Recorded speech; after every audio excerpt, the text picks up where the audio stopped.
한 알의 미랄이 땅에 떨어져 썩지 아니하면 다른 열매를 맺을 수 없듯이 누군가의 희생을 통해서 열매를 맺고 보응을 받습니다.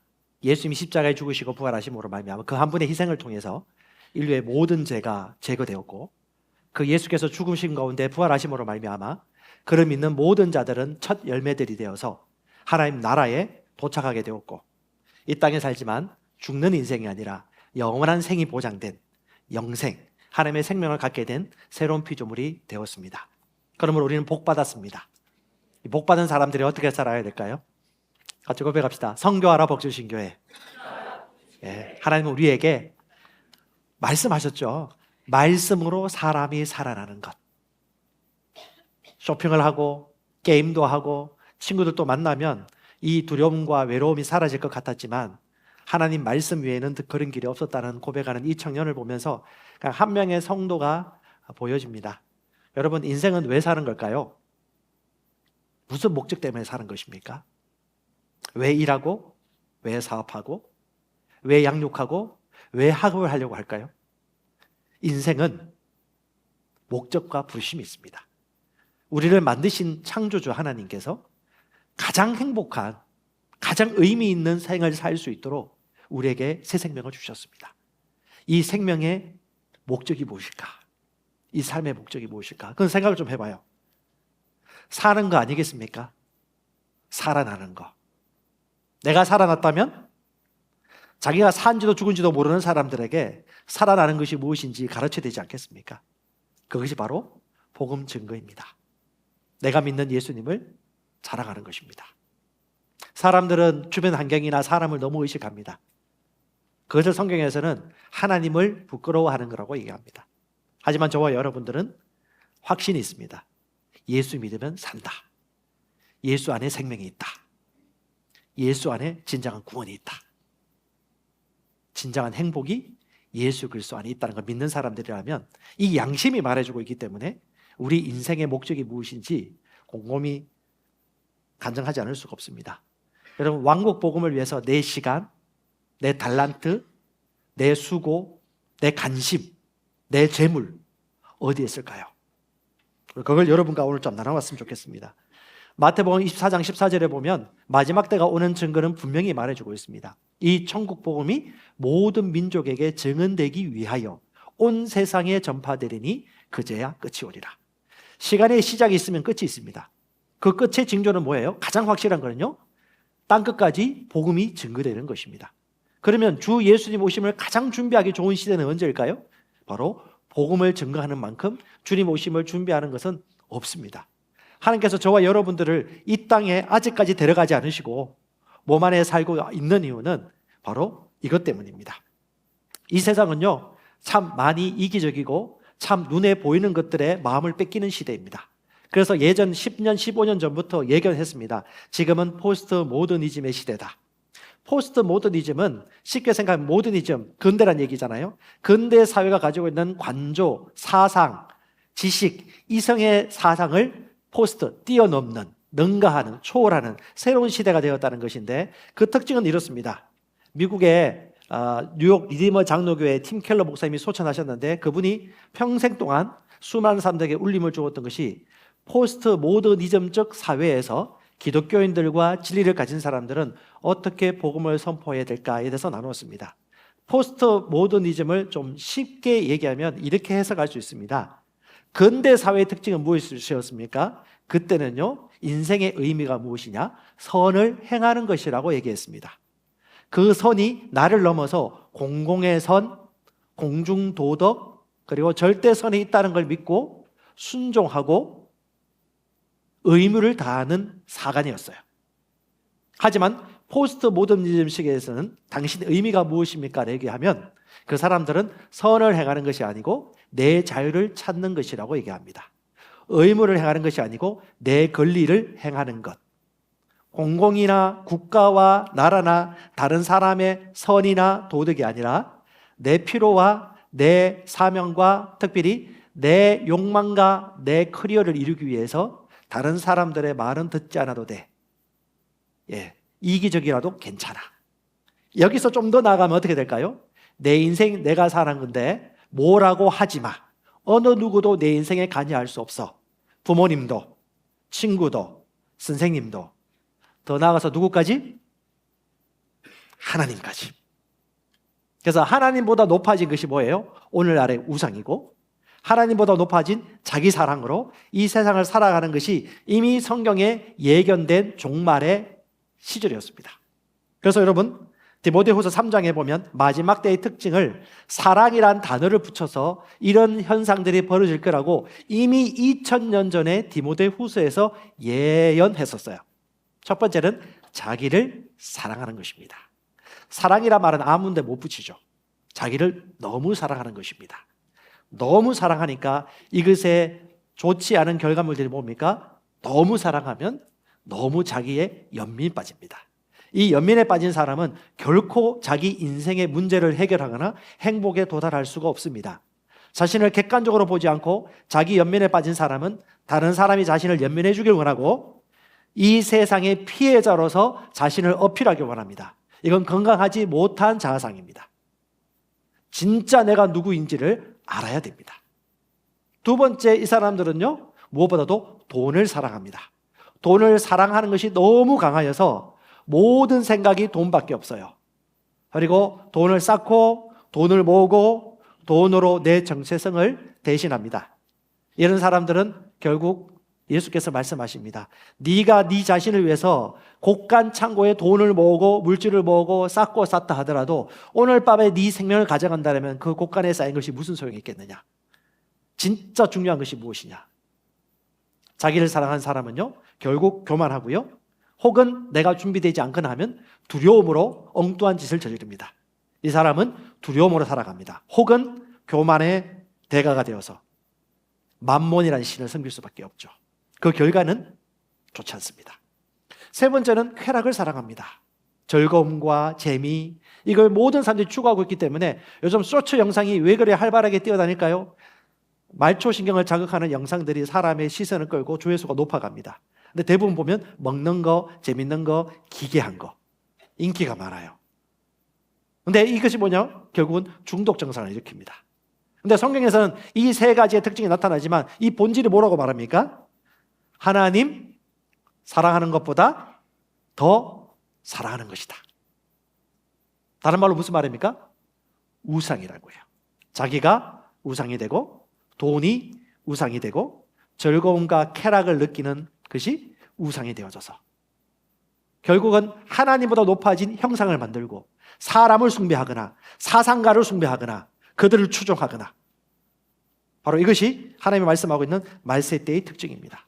여러분, 인생은 쉽사리 지나갑니다. 우리가 하나님의 말씀을 보면 볼수록 인생의 의미가 무엇인지 생각을 해요. 탈북한 청년들이 많았습니다. 탈북하신 우리 여자 집사님들이나 분들이 있어요. 근데 이분들 보면 죽자 살자 넘어오신 분들이에요. 근데 참 저는 우리 탈북사에 가시는 그 슈퍼맨 목사님 부부를 보면서 참 볼 때마다 마음이 숙연해져요. 그들은 희생했습니다. 무엇 때문에? 하나님이 주신 소명 때문에. 도망가고 싶었대요. 도망가고 싶었는데 도망갈 수 없었어요. 왜? 그 사랑 때문에. 그들은 희생했습니다. 10수년 동안 사모님이 암살과 살인에 대한 협박 때문에 아들 둘을 데리고 미국으로 가셨어요. 그리고 미국에서 10수년 동안 세탁소 일을 하면서 그 건물 위로 올라가는 계단 밑에 조그만 공간 있지 않습니까? 거기서 살면서 두 아들을 키웠어요. 지금 20대 초중반입니다. 벌써 둘째는 결혼했고 첫째는 결혼을 앞두고 있어요. 목사님은 한국에서 도망다니면서 자기 집이 다 발각되기 때문에 늘 해킹 당하기도 하고 두려움도 있었기 때문에 도망자의 신세를 살았어요. 근데 이분 사모님을 얼마 전에 만났습니다. 천사예요, 천사. 저는 이분들 보면서 생각을 해요. 야, 진짜 주님 오실 마지막 날을 생각하고 사는구나. 슈퍼 목사님 집무실에 가면 사진이 있습니다. 거기 보면 북한 지도가 쫙 있어요. 그 북한 지도에 핀으로 꼽아놨습니다. 그리고 옆에 사진이 있습니다. 수십 명이에요. 다 지금 순교하신 분들입니다. 그 순교한 형제 자매들을 다시 만날 날을 생각하면서 오늘 이 땅에서 씨를 뿌리고 있는 것이죠. 다 안 온다 하지만 주님의 날은 반드시 오시는데, 저는 마지막 때에 이 두 분이 참 하나님의 큰 상을 받으실 것이라고 저는 확신을 합니다. 그분이 참 천사 같아요. 예, 이번에도 어떤 분이 귀중한 헌금을 좀 거금을 하셨어요. 갑자기 연락 오셔가지고 만나자고 해가지고 이 헌금이 제대로 온 게 맞는지, 자기가 어떤 목적을 위해 써야 되는지 확인을 하고 싶다. 우리 네트워크에 있는 분이 헌금을 하셨는데, 그래서 괜찮다고, 우리가 믿음으로, 또 그분이 성령 인도 받고 하시는 분이기 때문에 잘 심으신 것이라고, 지금 특별히 이 목사님 내외 같은 경우는 탈북 구출 헌금을 위해서 하는 구출 헌금도 쓰지만, 탈북한 청년들의 리더십과 다음 세대 훈련을 위해서 이 청년들을 훈련시키고 장학금도 주고 또 선교지 탐방도 하고 필요를 채워주는 그런 사역을 하는데, 우리 그리스도 대사들 교회가 그때 헌금을 해서 그걸 너무 잘 사용했거든요. 그래서 만날 때마다 늘 뭐라 하냐면 감사하다고. 그리고 그리스도 대사들 교회 VIP라고 얘기합니다. 왜 VIP냐? 헌금 많이 하기 때문에. 왜요? 생명을 많이 살리기 때문에. 왜요? 그만큼 마음을 들였기 때문에. 네 물질 있는 곳에 마음이 있기 때문에. 그래서 거기서는 탈북 사역하면 뒤에서 막 잘한다 얘기하는 분들이 많대요. 근데 가짜도 많답니다. 근데 그 가짜와 진짜를 가르는 방법이 뭐냐? 이들이 후원하느냐. 근데 이재성 작가가 연락이 왔어요, 갑자기. 그리스도 대사들 교회. 제가 여러분 대신 간 겁니다. 왜 갑자기 연락 와가지고 출판 목사님 만날 수 있게 한다고. 아니, 후원하신 분들도 많는데 왜 제가 갔습니까? 그리스도 대사들 교회가 많이 마음을 들였기 때문에 VIP가 된 겁니다. 그래서 제가 독침 맞을까봐 긴장하면서 이리저리 피하면서 혼자 상상의 나라를 폈어요. 이런 생각하면 안 됩니다. 혼자 상상의 나라를 피면서 국가보위부가 나왔을까봐 이렇게 상상의 나라를 펴면서 만났는데, 어떤 기업가가 중간에 알선착해가지고 저를 신원조회를 하더라고요. 어떤 사람인지, 믿을만한 사람인지. 눈이 좀 선하게 보이잖아요. 그래서 신원조회하고 난 다음에 슈퍼맨 목사님 만나게 해주셨습니다. 만났는데 옆집 아저씨 같아요. 쪼코도 잘하시고 너무 순수하시고 그냥 평범하신 분들이에요.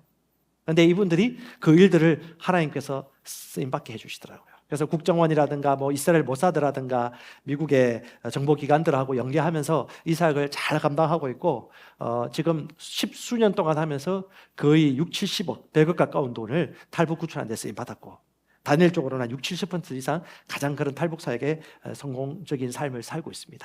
날마다 전화가 한 10개, 9개 돼요, 전화기가. 왜냐하면 용도가 다 다르고 언제 어떤 전화가 올지 모르고 하기 때문에 그렇게 하고 있는데, 참 거기에 우리 교회가 인볼버 된 것은 너무 큰 은혜인 것 같고, 어찌 보면 마지막 세대, 마지막 종족 선교 가운데 있는 북한 선교를 우리가 마음은 가지고 있는데 어찌할 바를 몰랐잖아요. 그런 갈망이 있었거든요. 근데 그 갈망 가운데 하나님이 이렇게 연계시켜 주신 것입니다. 여러분, 하나님의 나라는 반드시 옵니다. 그 나라의 마지막 끝이 오고 있습니다. 그리고 우리는 부활하게 될 것이고, 우리는 아버지 하나님을 만나게 될 것이고, 심판이 있게 될 것입니다. 예수 믿는 사람들이라면 종말이 올 것을 반드시 인식하셔야 됩니다. 내가 태어날 때, 내가 지금까지 자라왔는데 예수님 안 오셨으니까 앞으로 안 올 것이다 생각하는 것은 그리스도인의 자세가 아닙니다. 그리스도의 기본 교리 중에 하나가 영원한 심판입니다. 심판은 반드시 올 걸 믿으셔야 돼요. 북한의 지하교회 성도들은요, 지금이 마지막으로 생각할 정도로 종말에 고통을 당하고 있습니다. 저와 여러분도 마찬가지입니다. 이걸 모르고 깨어있지 않으면요, 그날이 온 것도 모를 수가 있어요. 그래서 우리는 깨어 기도하고 하나님 관심을 같이 가지는 것입니다. 그래서 여러분, 마지막 때 우리는 영원한 것에 마음을 둬야 됩니다. 성경에서는 많은 것들이 있지만 땅에 있는 것보다 위의 것을 찾아라. 왜? 땅의 것은 잠시 있다 사라지지만 위의 것은 영원하다. 위에는 뭐가 있어요? 하늘이 있습니다. 첫째 하늘은 기상 관측이 가능한 첫째 하늘이고요, 둘째 하늘은 우주적인 세계고요, 셋째 하늘은 삼청천, 바로 하나님이 계신 곳입니다. 히브리 개념이 세 개의 하늘을 바라보고 있어요.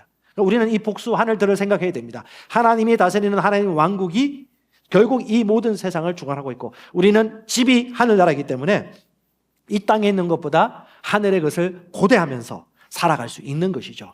두 번째는요, 현 세상보다 똑같습니다. 오는 세상, 바로 하늘나라를 기대할 수 있는 것입니다. 세 번째는요, 불타지 않는 것.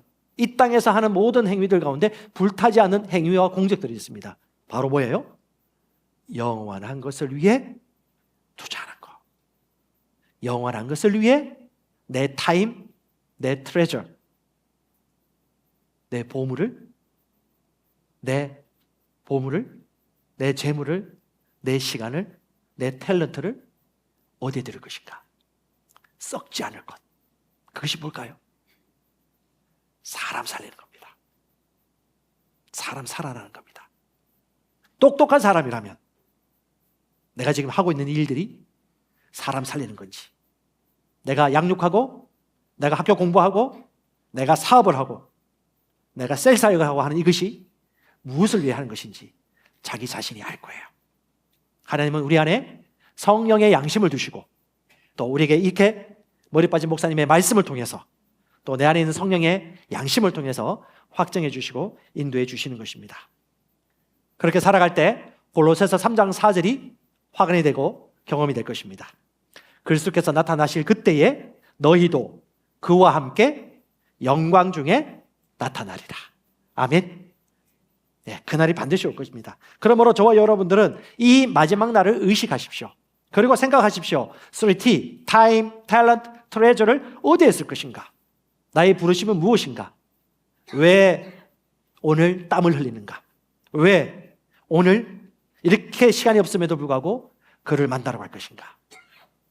그리고 모든 민족을 향하여 여러분이 투자해야 되는 이유를 알 수가 있습니다. 여러분, 결국은 영혼입니다. 모든 민족입니다. 제가 이 고민을 많이 했어요. 주님, 땅끝까지 복음이 증거된 이후에야 마지막 끝이 온다고 그러는데 그때가 언제입니까? 라고 물어보는데 하나님은 제 마음에 감동 준 것은 3가지였어요. 첫 번째가 뭐냐면 이 복음이 증거되지 않은 모든 곳이다. 너희가 빚진 곳이 아니냐. 두 번째는 뭐냐면 진정한 고아와 과부가 누구야? 바로 너희 형제 종족, 바로 한민족의 위에 있는 저 북한이다. 반드시 그 책임을 남한 민족에게 더 물을까요? 미국 사람에게 더 물을까요? 일본과 유럽 사람에게 물을까요? 하나님은 같은 민족에게 물어보십니다. 성경은 얘기하고 있습니다. 너의 친족을 돌아보지 않는 자는 불신자보다 더 악하다. 하나님은 남한 사람들에게 북한 사람에 대한 빚진 자로서 우리를 이 땅에 남겨주셨고 데려가지 않으셨습니다. 세 번째는 가장 맨 끝, 어찌 보면 마지막 맨 끝 모든 민족은요, 다음 세대이고 젊은 분들입니다. 여러분, 저희 교회는 선교하라 복주신 교회입니다. 선교하기 때문에 하나님이 우리를 사용하시는 것입니다. 주님은 땅끝까지 마태복음 24장 14절의 말씀을 이루기 위하여 우리를 사용하고 계십니다. 그래서 김준호 목사님 교회를 개척했을 때부터 50% 이상을 선교비로 후원했고 지금도 수많은 나라와 민족이나 또 셀 사역을 통해서 교회를 세우는 교회, 제자를 만드는 제자 사역을 핵심적으로 사명으로 두고 이 복음으로 새로운 피조물의 계시 시스템을 따라 제자 만드는 제자의 사역을 계속하면서 300개, 3000개, 3만 개 교회를 세우는 일들을 위하여 오늘 또 수고하고 있고 어제도 기도하고 있고 힘을 드리고 있고 오해받기도 하고 희생하기도 하고 하지만 여러분 기억하십시오. 그 희생 헛되지 않습니다. 주께서 다 아십니다. 그럼 여러분이 무엇을 위해 심는지 알고 계십니다. 아멘. 사람을 위하여서 나를 위해 심는다면 아무 유익이 없겠지만 하나님은 우리를 위하여 우리에게 주신 그 소명이 무엇이고 그 중심이 무엇인지를 반드시 알고 계십니다. 그래서 여러분 요 3가지를 생각하면서 오늘 잠시 여러분과 나누겠습니다. 첫 번째는요, 이 복음입니다. 새로운 피조물의 계시. 저는 이 새로운 피조물의 계시로 말미암아 죽었다 산 사람입니다. 여러분, 죽었다가 산 사람은 인생의 의미를 되짚어 봅니다. 탈북하다가 죽을 뻔했는데 자기 부모들 대부분 죽었어요. 혹은 감옥 교화소에 갔든가. 지금 탈북한 분들 대부분 가족들이 생사를 몰라요. 혹은 중국에서 맞아 죽든지 혹은 병 걸려 죽든지 대부분 그래요. 이 사람들은 가족 개념이 이제는 홀홀단신이에요. 그러니까 여기 홀홀단신 와서 외롭다고 한 거예요. 아무리 자유를 찾아왔지만 얼마나 외롭겠습니까? 가족을 떨어져서 부모님 다 잃고 형제도 없고 홀로 살아갈 때 그때 인생의 의미를 발견하는 거죠. 내가 왜 사지? 내가 왜 여기 몸뚱아리 안에 이 영혼이 살아있는 것이지. 저도 마찬가지지만 여러분, 이 복음이 우리를 살려주었기 때문에 빚진 자입니다. 그럼 이 복음 모르는 사람들에게 이 복음을 전하는 것이 당연한 것이죠. 저도 거의 죽을 뻔했습니다. 이 세상을 지나가고 싶었어요. 근데 그때 저에게는 생명이었습니다. 제가 JMA 5기입니다. 예수성장학교 5기인데 그때 거의 100명 아니지만 7, 80명 그때 목회자 선교사님들이 그렇게 오셨어요. 지금 2024년 아닙니까? 거의 15년이 지났어요. 남아있는 분이 10명 남짓, 나머지 분들은 지금도 배회하고 있을 겁니다. 근데 저는 그때 알았어요. 이 복음이 우리에게 주신 하나님의 인도하심이구나. 제가 그 성경에서 나와 예수께서 죽으시고 부활하심으로 이룬 사실들이 이렇게 많았단 말이야. 이게 복음이야? 라고 깨닫고 난 이후부터는 인생을 보는 눈이 달라졌고 인생이 너무 행복해졌습니다. 그런데 이때 이 복음을 안 전할 수 있습니까? 그러니까 어떻게 해요? 소중하게 여기고 손을 거두지 않죠. 왜? 살리는 복음이기 때문에 절대 포기하지 않는 것입니다. 여러분, 이 복음은 모든 믿는 자에게 구원을 주는 하나님의 능력입니다. 아멘. 예, 이 복음에 비친 사람이라면 이 복음이 없는 곳에 가야 됩니다. 자, 로마서 1장 16절 여러분 잘 아시는 말씀인데요. 같이 한번 읽어볼까요? 내가 그리스도의 복음을 부끄러워하지 아니하노니 이 복음은 모든 믿는 자에게 구원을 주시는 하나님의 능력이 됨이니라. 여기 보면 이 복음이란 말 듣고 기분 나빠하시는 분들이 있어요. 왜 기분 나빠하는지 모르겠어요. 이 복음이 아니에요. 저 복음이 될 수도 있고 그 복음이 될 수도 있고 요 복음이 될 수도 있어요. 성경 문맥을 보면 정확하게 얘기하면 그리스도의 복음이에요. 그리스도의 복음. 그 킹제임스 버전을 보면 이시라고 그래요. 대명사, 그것이라고. 그게 뭐예요? 그리스도의 복음입니다. 이 복음, 저 복음, 요 복음 관계없어요. 어떤 말을 쓰든. 중요한 건 그리스도의 복음인데 이라고 얘기하면 기분 나쁜 사람들은 잘 생각하세요. 어떤 특정한 절대적 진리를 부인하고자 하는 사상의 분위기가 있어. 절대적 진리에 대해서 약간 상대적인 것을 자꾸 추구하는 사람들이야.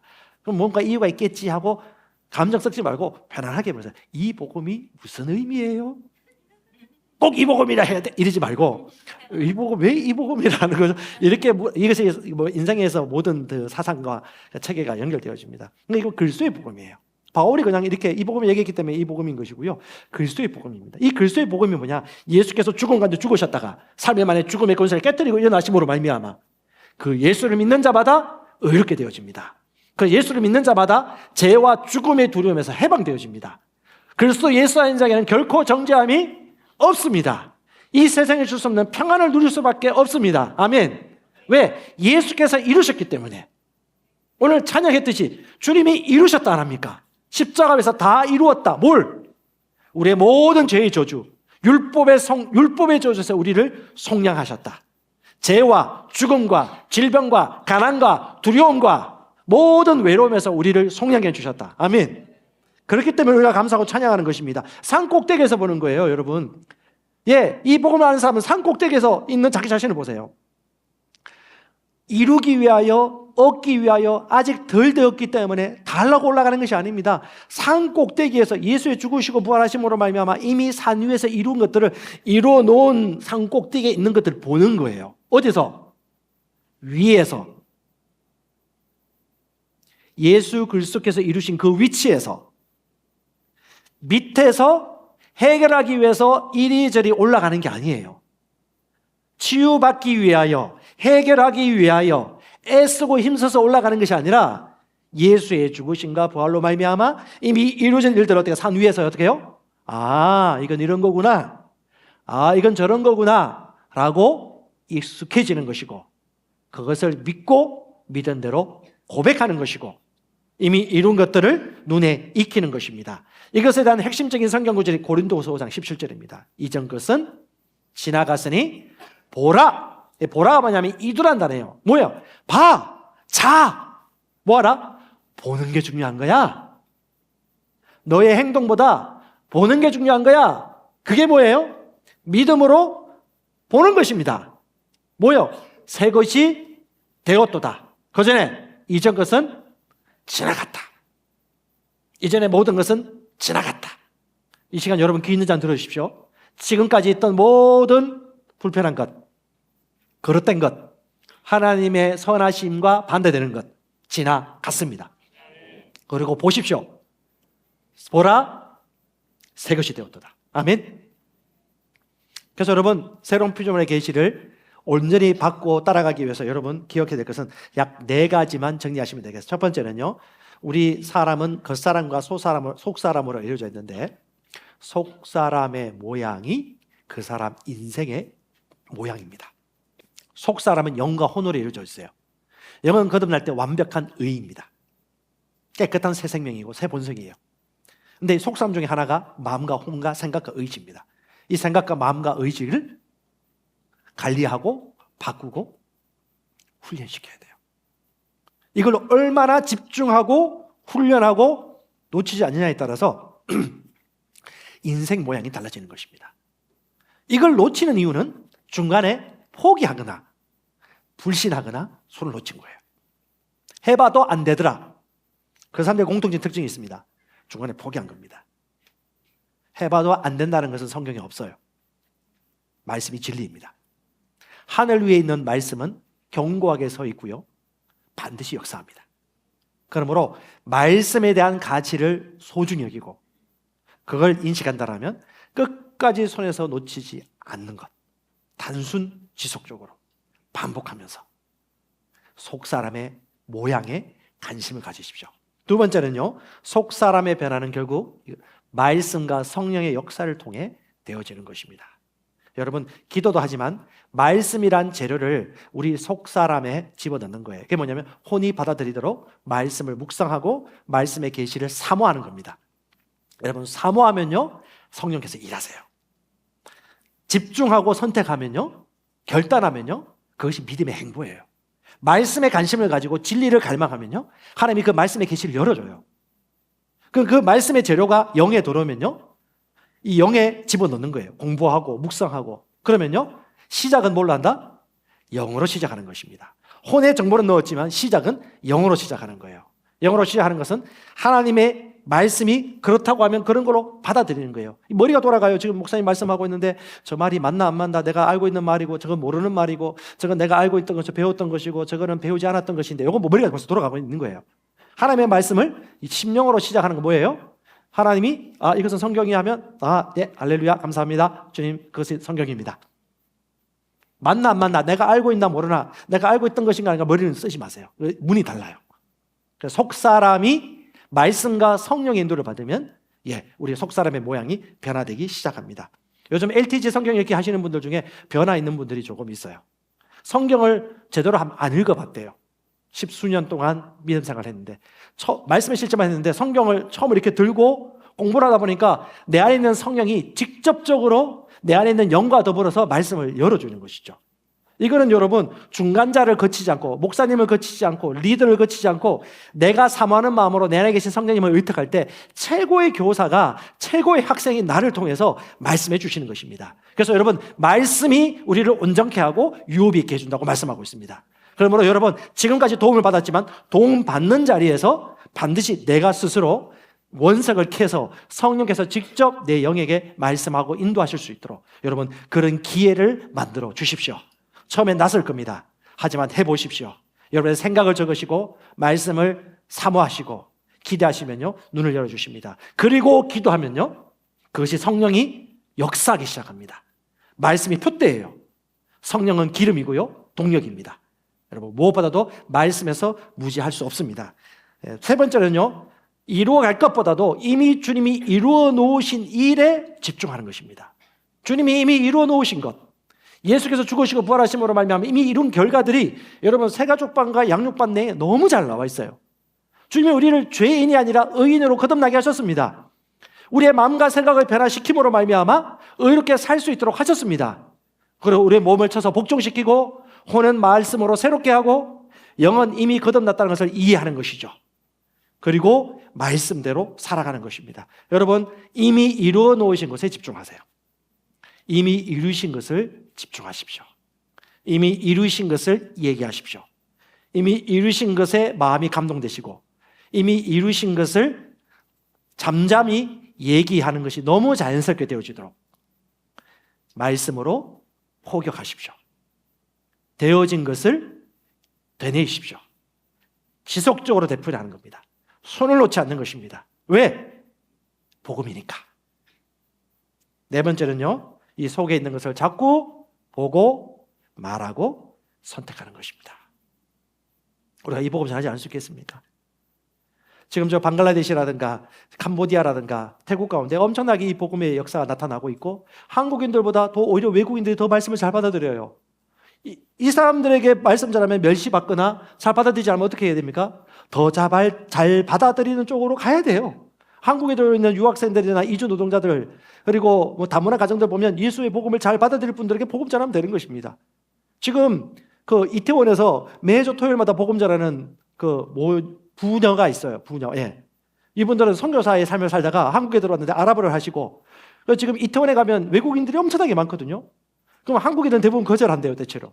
근데 이분도 너무 잘 받아들인대요. 그래서 이 토요일 날 모임이 시작되었습니다. 거기서 새가족방 강의를 같이 나누고 예배드리고 한두 시간 정도 말씀 교제하고 난 다음에 다 같이 나서 복음을 전하러 간대요. 이 복음 전파에 열정이 있는 분들이야. 그래서 그런 역사 하시는 분들도 있고, 지금 방글라데시도 마찬가지고 태국도 마찬가지고 계속해서 이 복음을 증거하면서 교회가 세워지고 또 셀사에게 확장되고 있어요. 우리 국내적으로는 여러분, 우리 셀사에 가신 분들이죠. 국내 인턴 리더나 셀 리더 세우는 이것이 얼마나 교회의 사역을 세우는 것입니까? 그런 수고하고 헌신하고 있죠. 안쪽으로는 셀 사역이 증가되어지고 인턴 리더 세우고요. 바깥쪽으로는 팀 거점 교회라든가 다른 지역에서 이런 복음으로 공부하고 나누고 돕는 그런 소그룹들이 세워질 수 있도록 여러분, 우리가 지속적으로 관심을 기울이고 지속적으로 마음을 들이는 것입니다. 그러면 우리의 시간과 물질과 탤런트를 여러분 거기에 투자할 수 있는 것이죠. 그것이 뭡니까? 사람 살리는 것입니다. 그것이 뭡니까? 마지막 날을 깨어서 준비하는 신부로 사는 것입니다. 이 3차원 세상에서 우리가 할 수 있을 때 300개 교회 개척, 이건 하나님의 비전 아닙니까? 300개, 3000개, 3만개, 결국 사람이거든요. 그 사람이 말씀에 설득되었을 때 변화가 되어지는 것이죠. 할렐루야. 이 복음으로 세가 시스템을 만들어 남한과 북한 온 세상 이 모든 민족 가운데 이 소그룹 교회와 이 시스템이 세워질 수 있도록 여러분 관심을 기울이십시오. 두 번째는요, 북한입니다. 고아와 과부가 누구일까요? 오늘날 가장 큰 고아와 과부는 우리 형제 바로 북한 민족이라고 생각이 되어집니다. 여러분, 이 탈북하신 분들은요 너무 고통스럽습니다. 근데 오신 분들 다시 북한 땅에 들어가요. 중국에 들어간대. 잡히면 죽거든요. 근데 왜 들어가요? 자기 생명이기 때문에. 그래서 그곳에 들어가서 복음을 전하고 있는 것입니다. 언제 순교당할지 몰라요. 저는 이걸 보면서 이 베드로전서 1장 7절이 딱 이들을 얘기하는 거구나라고 딱 보여지더라고요. 너희 믿음의 시련이 불로 단련될지라도 없어져 버리는 금보다 더 훨씬 귀하게 되어 예수 그리스도께서 나타나실 때 칭찬, 존귀, 영광을 받게 하려 합니다. 큰 영광, 큰 상을 받을 것이라고 보여줘요. 왜? 주께서 뭐라고 말씀하셨습니까? 가장 큰 사랑이 무슨 사랑이에요? 형제를 위해 자신을 내어버리는 사랑 아닙니까? 예수님 같은 사랑, 아가페 사랑. 그리고요, 북한 성도들이나 이 형제들만큼 앞지 않은 악인들이 그를 죽인 민족이 있습니까? 지금 여러분 북한 들어가서 성경 하나만 들어도요 바로 교화소 간다든가 총살당해요. 한국 드라마 본다고 죽는 나라인데 자유가 없는 나라 아닙니까? 기회조차 없어요. 오직 아바이 수령과 위대한 김정은 동지만 바라보면서 찬양해요. 왜? 본 게 그거니까. 그들은 세뇌되어 있습니다. 그게 뭡니까? 미혹이죠. 성경에서 얘기합니다.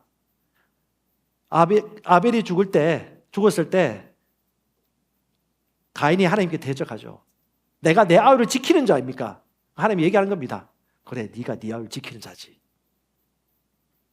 북한 민족은 누가 책임져야 돼요?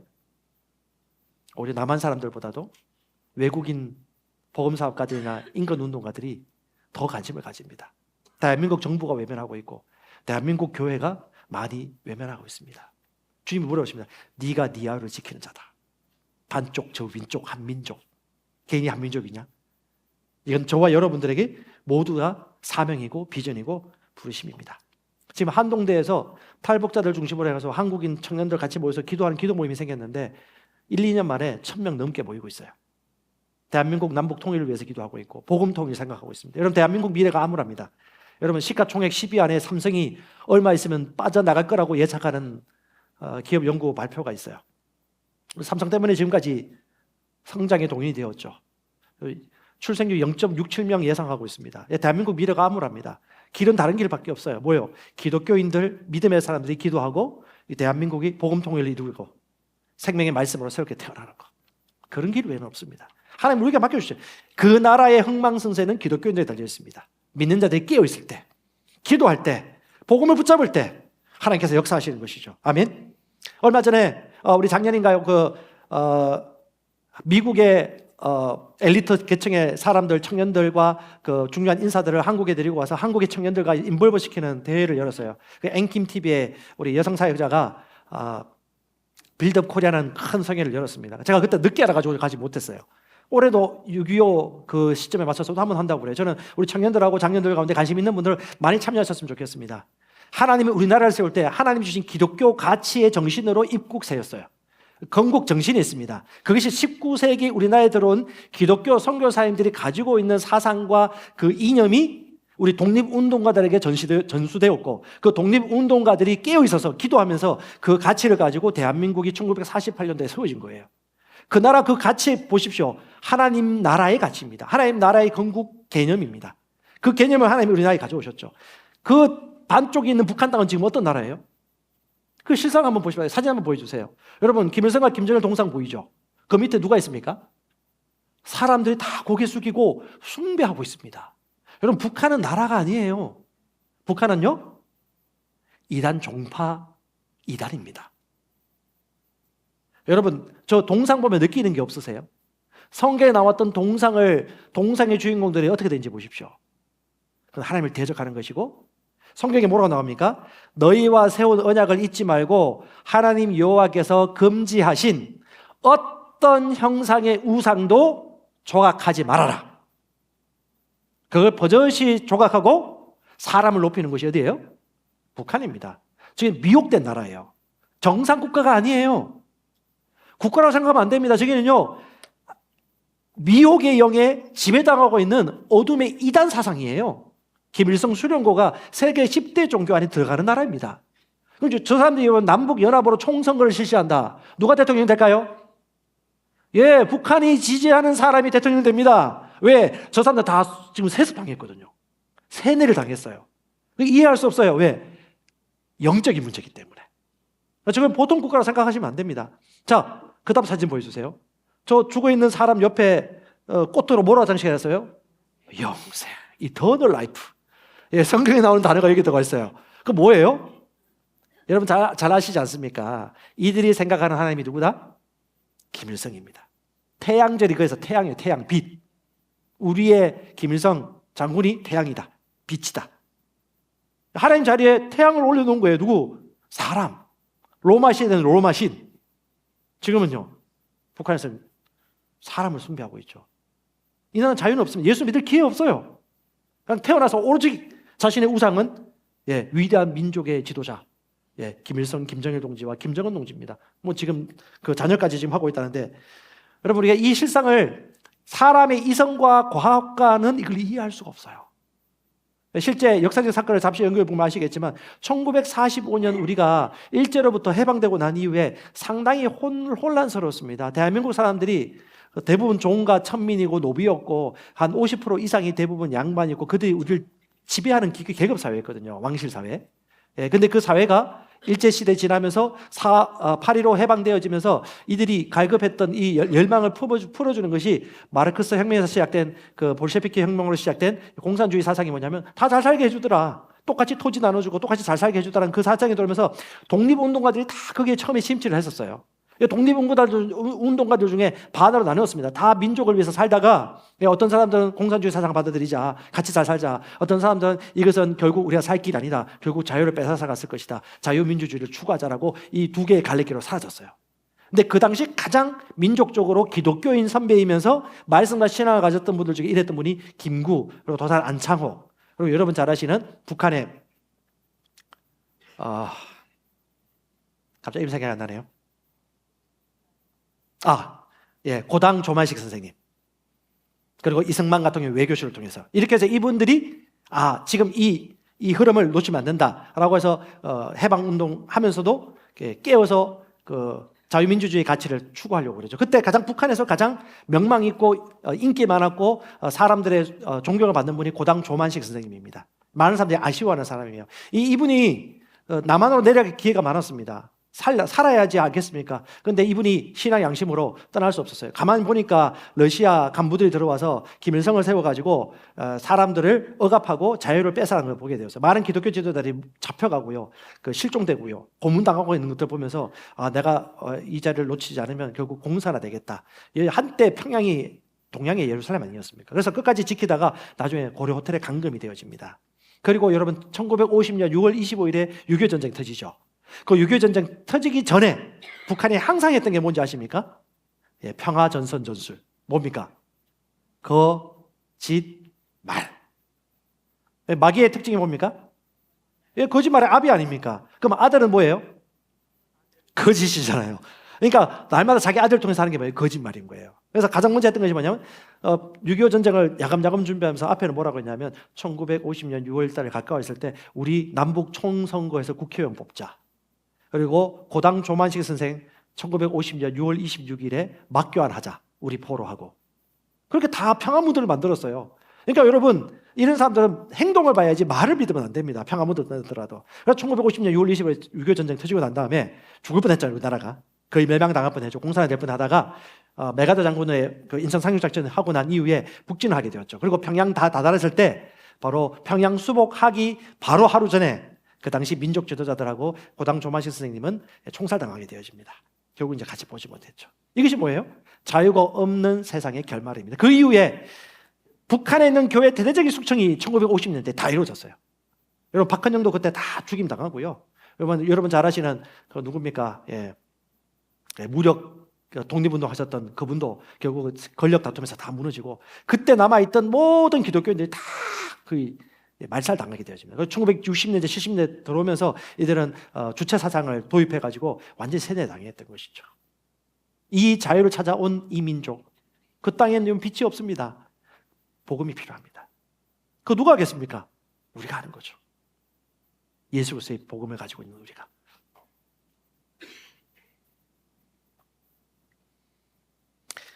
레건 11이라는 책에 보면 레건 전 대통령이 이런 얘기를 하고 있습니다. 자유 그 자체만을 추구할 때 자유는 자유지상주의가 된다. 도덕적 무질서를 낳고 방종을, 선이 아닌 악을 초래한다. 신앙 없이는. 여러분, 기독교는 또 자유민주주의가 아닙니다. 소크라테스는 자유민주주의 때문에 죽었습니다. 얼마든지 세뇌당하거나 불의가 다수를 차지하면 언제든지 진리는 대적될 수밖에 없습니다. 진리는 오직 예수 그리스도 외에는 없습니다. 그러면 그리스도에 있는 저와 여러분들은 빛인 하나님의 모든 것의 근거요, 모든 판단의 기준이고, 모든 것을 항상 혼이 아니라 영의 관점, 말씀의 기준에서 북극성을 두고 분별하고 판단하고 접근해야 됩니다. 아멘. 하나님께서는 우리를 통하여 북한도 통일시키실 것이고, 그리고 마지막 남은 이스라엘과 다음 세대까지도 역사하실 것입니다. 저와 여러분들이 보루입니다. 하나님은 우리에게 힘을 주고 계십니다. 주님은 몸이 없으십니다. 우리가 그분의 몸입니다. 아멘. 세 번째는요, 다음 세대입니다. 결국 하나님은 아브라함과 이삭과 야곱의 하나님입니다.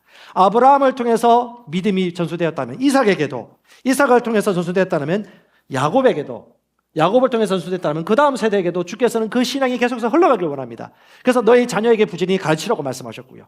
세대와 세대를 잇기를 원하셨습니다. 여러분, 청년의 때에, 젊음의 때에 창조주 하나님을 기억하라고 주님이 말씀하셨습니다.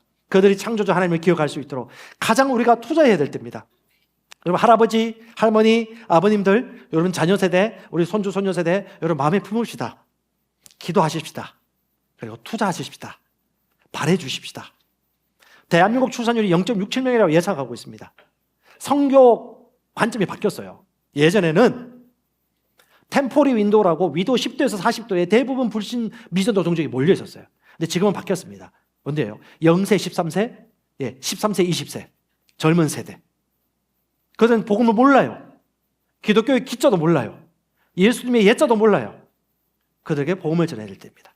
바로 우리가 빚진 자로서 그들에게 복음을 나누고 그들에게 가르치고, 우리 교육부서부터 시작해서 이들을 위해서 헌신하고 아침 일찍 와서 수고하는 우리 교사들, 부장 집사님들, 기도하고 섬기는 사역자들, 이 모든 이들의 수고와 힘이 얼마나 귀한지요. 젊은 세대 사역이 있을 때마다 후원해주고 헌금해 주신 분들 너무너무 감사합니다. 지금도 기도하고 계신 분들 너무너무 감사합니다. 마지막 주님 오시는 날까지 우리가 항상 생각해야 될 것이, 여러분 기억하십시오. 결국은 이 복음의 빚진 곳, 우리의 한 형제, 북한 민족, 북한 선교, 그리고 우리 다음 세대, 바로 우리의 어깨에 하나님의 마음을 두고 계십니다. 여러분의 도전하고 싶습니다. 같이 고백합시다. 복음을 나누는 성도, 제자를 만드는 제자, 교회를 세우는 기회. 여러분의 도전하고 싶습니다. 여러분 기도하십시오. 기도하십시오. 이 복음이 전파되지 않은 곳에, 그 족속을 위해, 그 나라를 위해, 그 동네를 위해, 그 사람을 위해서 기도하십시오. 젊은 세대를 위해, 북한을 위해서 기도해 주시기 바랍니다. 여러분, 예전에 제가 나눠줬던 선교하라 복주신 나라 대한민국을 위한 기도, 요거 온라인으로 올라가 있고요, 또 오프라인으로 여러분에게 뒤에 나눠주고 있으면 가져가시면서 기도해 주세요. 여기 보면 월화수목금 해가지고 5일 동안 기도할 수 있도록 기도 제목 나눴습니다. 이걸 여러분 믿음으로 선포해 주시고 선포해 주십시오. 하나님이 경제, 정치, 사회, 문화 모든 면에서 이 나라가 세워질 수 있도록 여러분 기도해 주시기 바랍니다. 두 번째, 여러분 투자해 주십시오. 여러분의 탤런트, 여러분의 타임, 여러분의 물질, 여러분이 가지고 있는 수고와 은사들을 이들을 위해서 헌신하시고 흘려보내 주십시오. 세 번째, 여러분 비전을 사십시오. 교회 비전. 우리 교회의 비전을 사는 것이 하나님의 비전을 사는 것입니다. 하나님이 왜 교회로 모이게 하셨을까요? 그 몸을 통해서 하고자 하는 모양이 있기 때문에, 이 몸된 그리스도의 대사들 교회를 통해서 하고자 하는 모양이 있기 때문에 그 부르심을 저와 여러분들이 인도받는 것입니다. 하나님은 선교하라 복 주신 나라, 선교하라 복 주신 교회로 우리를 세워주셨습니다. 저와 여러분들이 주인공입니다. 여러분 축복합니다.